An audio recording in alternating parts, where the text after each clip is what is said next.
Today, he will talk about IT career for non-IT people. Please welcome. Hi everyone, I'm Shavkat. Alright, so just to make sure you guys understand me, okay? Is everything clear? You guys speak English? Okay, good. Alright, so this is what we'll cover today. A lot of stuff. I won't go through this, you will hear it. So let's go.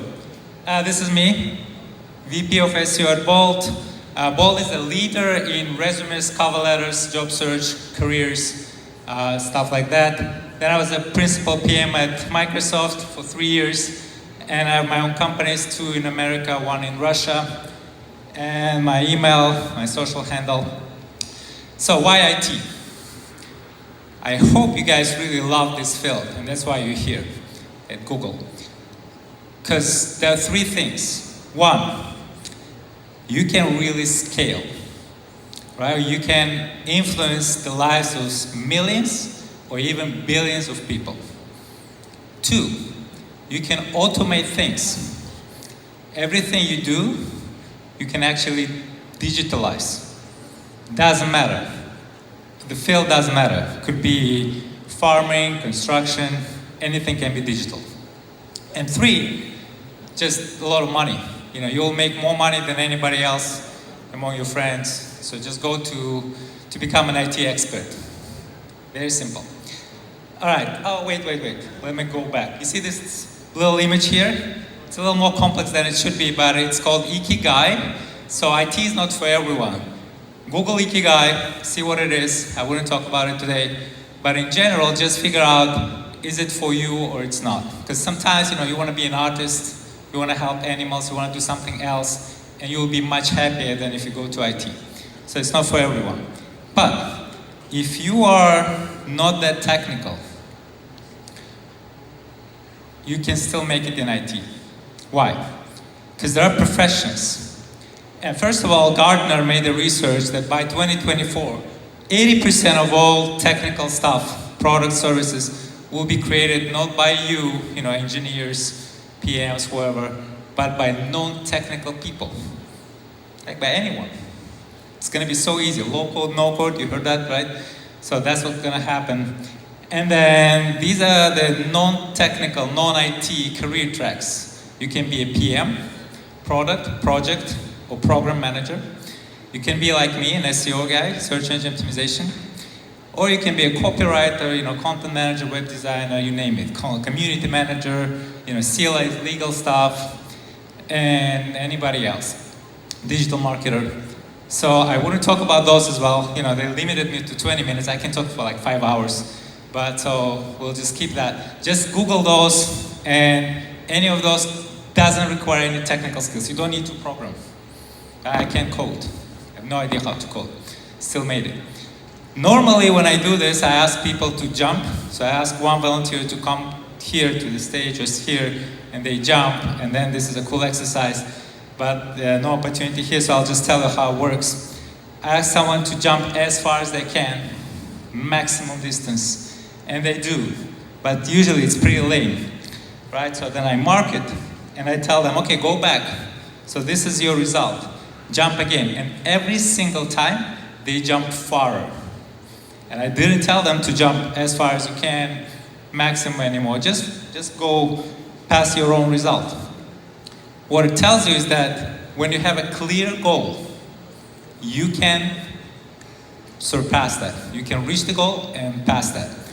When you don't have a clear goal, obviously it's going to be much harder. And this is where SMART goals come in: specific, measurable, actionable, reachable, time-bound. Just make sure your goal is very specific. You really understand what you're going to make in the end, and you'll make it happen.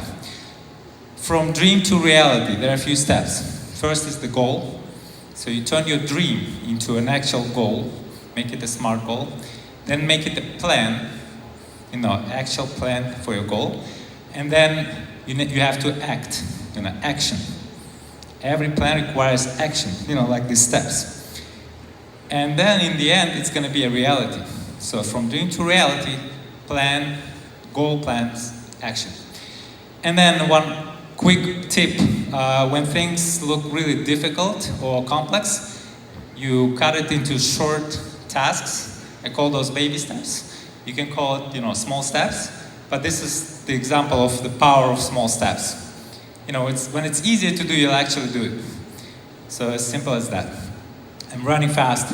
So when you apply, so I'm talking about more how to get a job, right? How to pass the interview. So your first three tools for that, three things you have, the LinkedIn profile, the resume, and the cover letter. Who doesn't have a LinkedIn profile? Raise your hand. You guys suck. You have to get a LinkedIn profile today. Okay? Tomorrow, okay, Sunday. Today you have GDG. So get a LinkedIn profile. This is your resume online. Okay, so a lot of people can see that. LinkedIn owned by us, by Microsoft. But that's not why I'm saying that. It's the largest social network for professionals in the world. So you'll get a lot of connections. People actually reach out to me at least twice or three times every 2 months. And asking me to work for them. Because my LinkedIn profile is there and it's pretty cool like this. So make it happen. And there are two things. First of all, make it super long. That's okay for the profile. Fill out every single part of it. Make sure everything's there. And the longer, I know how the algorithm works for LinkedIn search.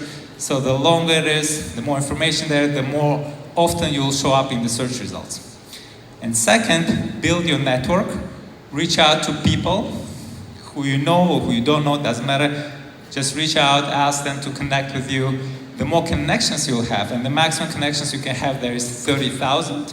So 30,000 people will know you potentially. There will be your first connection, first level connection. So you can reach out anytime and ask for help, to get investments, to get a job, to find partners for your startup, doesn't matter. So this is important. And then network, yes, an ideal resume. What is an ideal resume? Who can tell me? You know that, don't talk. Okay, so, yeah, it's gonna be hard because there are too many people. People are like, why am I talking? Like, nobody will hear me anyway, and no mics there. So I'll tell you, an ideal resume is the one that you don't need.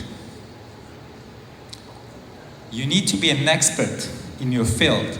So people know you in your micro niche. It doesn't need to be like, you don't have to be Elon Musk, right, in the space industry or cars. But as long as you're an expert in your field, people know you, you don't need a resume. But most of you are pretty young, I see, and you're students most likely, so you'll need a resume for sure. And I'll give you a few tips. First of all, unlike your LinkedIn profile, it should be very short. Ideally just 1 page. But it should be concise. Concise meaning you should include as much as possible in the short 1-page form. Right, your education, your experience, skills, stuff like that. And create variations of your resume, because there are thousands of jobs out there. Your resume wouldn't fit every single one of those. So make sure you have different variations that matches job descriptions. How it works today in big companies, in startups, in most companies right now, people don't see your resume anymore. There's an ATS system, automated testing system, that first looks at your resume. It's a robot, basically, and sees, is it matching the job description or not? It's very simple. It's by keywords. Let's say you're a JavaScript developer, and if JavaScript isn't mentioned in your resume, and it's mentioned in the job description, you will never get passed through that ATS. And a real person wouldn't see it, or a data scientist. So just make sure you add those keywords. A little more complex than that, but it's pretty straightforward. And yeah, include achievements. So when you tell me in your experience that you did something, you were responsible for something, I see it all the time. I was responsible for this, I was in charge of that, I did this, I did that. I don't care. What I care about is what you achieved, what the result was from what you were doing. Okay? When you say I was responsible for this, tell me what was the result. I grew the traffic 10x, the revenue, I increased something else, community. So that's what I care about. Achievements. And then another big mistake a lot of people do, they don't include their cover letter for some reason. If you didn't spend 2 minutes to tell me why you want to work for me, I will never hire you. I wouldn't even look at your resume. Because you're lazy. Who needs lazy people, right? So always include the cover letter.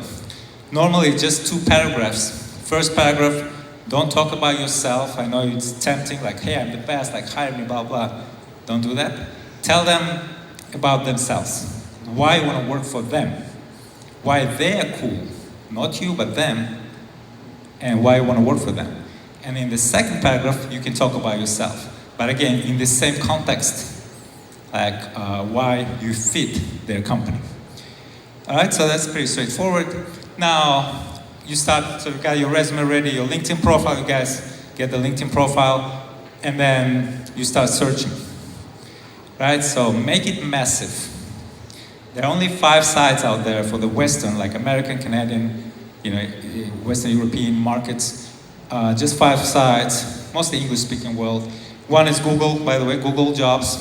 It's not actually a website, but if you search for any job, like data scientist, and then add the words like job, opening, vacancy, things like that, Google is smart. Google will understand that you're looking for a job, and will start giving you all the jobs in that area from multiple sites. It's an aggregator.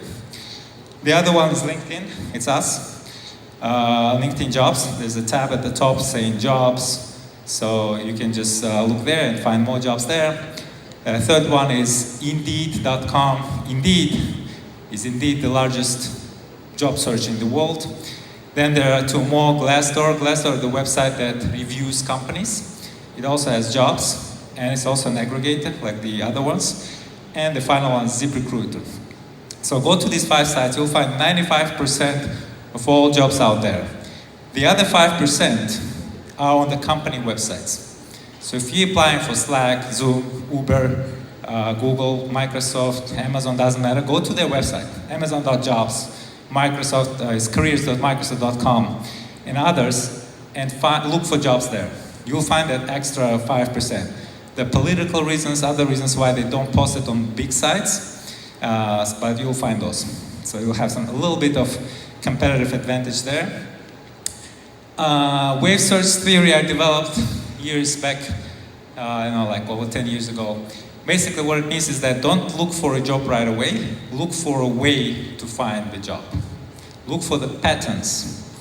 How do people call it? Sometimes, a data scientist is looking for a job and doesn't understand that they actually can do the work of a data engineer. It's a different discipline, but it's really close, right? They just didn't know, and then they saw it. Oh, actually, sometimes people call it differently. Happens all the time. And then it's a numbers game. So if you apply for 100 jobs, your conversion rate, response rate is just 0.9%. You'll get only 0 responses, right? 0.9 out of 100, 0. You spend a lot of time, 100 applications, no result. So what do? You send 1,000 applications, 10 times more. Now the 0.9% is actually 9 responses. 9 is a lot in this field. You get 9 companies interested in you.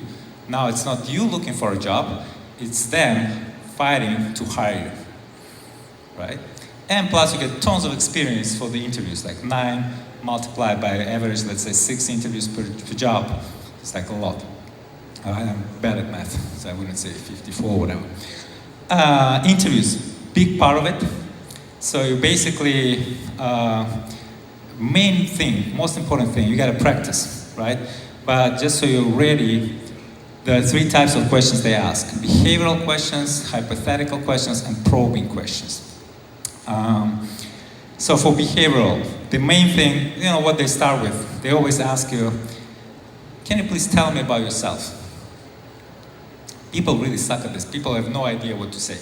They start mumbling, they're like, my name is this, I'm so, sometimes they say I'm like 17 years old, but I don't care about your age, just tell me something interesting.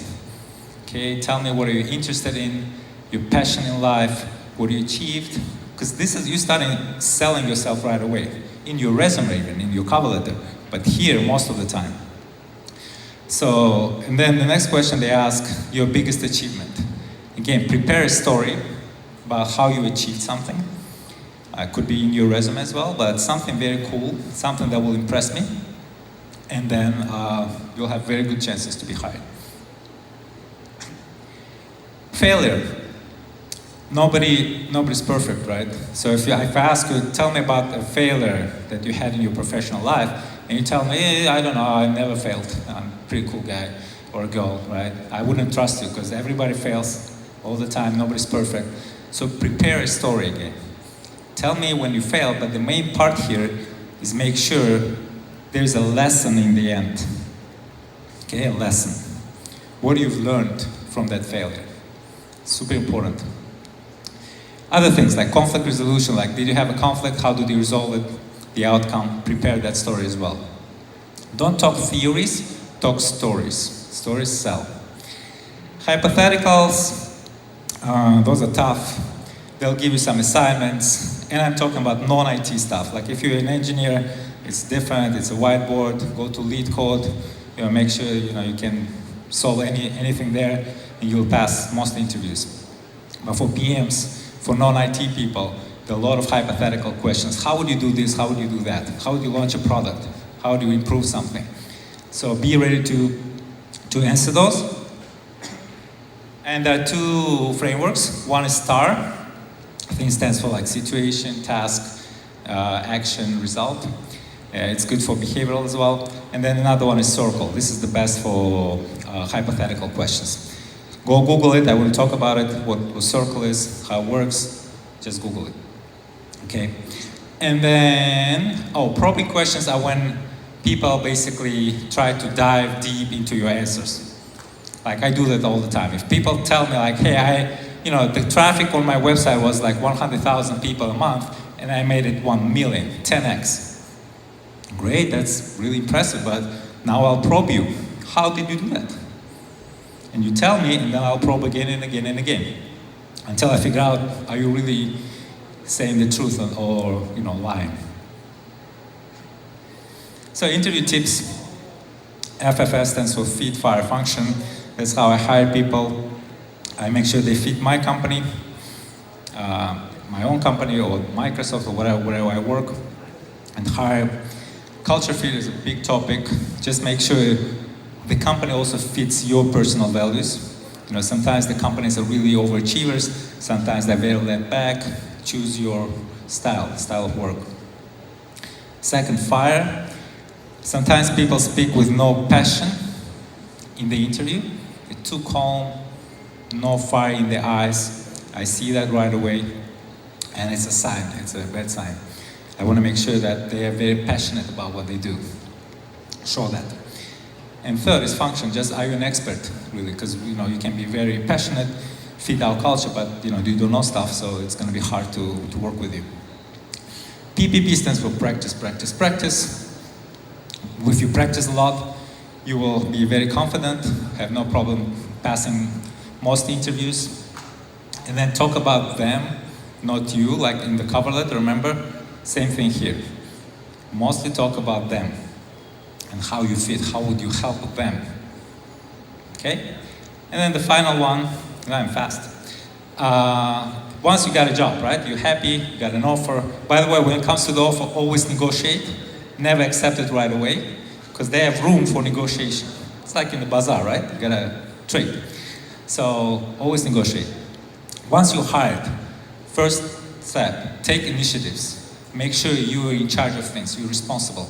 Make sure that they hired you for a reason, right? Because you were better than all other candidates. So prove that. Take initiative, suggest ideas. Be accountable for what you do. If you just have an idea, make sure you're the one who will make it happen. You will implement that. And network. Like on LinkedIn, but internally inside the company, start networking. I was inviting people, my team members, to lunch, one-on-one lunch, and didn't talk about work. I just talked about personal stuff, just life in general, and that builds connections for work. So do that. Wait. So this is important. Henry Ford. Doesn't matter if you believe you can do it or you can't do it, you're right. So what it means is that believe in yourself, you can do it, American way, you can do it, and you will do it. I think Oh, it's not over yet. All right, so again, here you go. So I have a little gift for you. It's a Microsoft pen. It's branded. If you have this pen, that's me who gave it to you. Or somebody has it. It's me or from somebody I gave it to, I don't know. But it's me. Anyway, I want to make sure you're listening. Are you ready? Wait. So I want to make sure, because sometimes people are sleeping. I've seen that before. You know, it's just like actually sleeping when I speak, insulting. Anyway, so the game is this, very simple. You give me the keywords, the words and phrases from what I just said, from my speech. Example, resume, ikigai, cover letter, LinkedIn. You can't name these anymore, because I named those. And the one that gives me the best word in terms of most relevant to what I said wins the game. Who said learning, keep learning? That guy, come over here. Applause, please. Yeah.